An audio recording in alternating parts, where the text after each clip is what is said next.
আজকে মেহুল ওর দাদাই ঠাম্মির সঙ্গে দেখা করতে যাবে। সকাল সকাল আমরা সবাই রেডি হয়ে গেছি। এবার মেহুলের পালা। ওর 1 মাস বয়স না হওয়া পর্যন্ত ওকে আমরা কিছুই পরাইনি।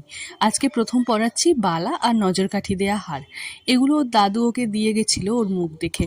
বালাটা নিয়ে খুব একটা ভয় না পেলেও এই হারটা নিয়ে একটু ভয়ে আছি। ও প্রথমবার গলায় হার পরছে বলে কথা। ওর দাদাই এর বাড়ি যাচ্ছে বলেই পরালাম, বাড়ি এসে খুলে দেবো। এত ছোট বাচ্চাদের এসব পরানো একদম উচিত নয়।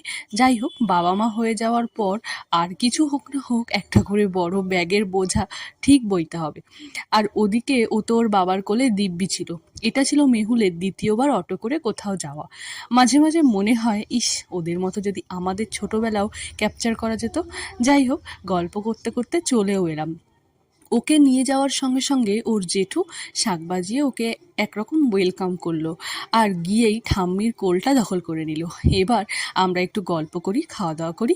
দেখা হচ্ছে পরের ভিডিওতে। টাটা।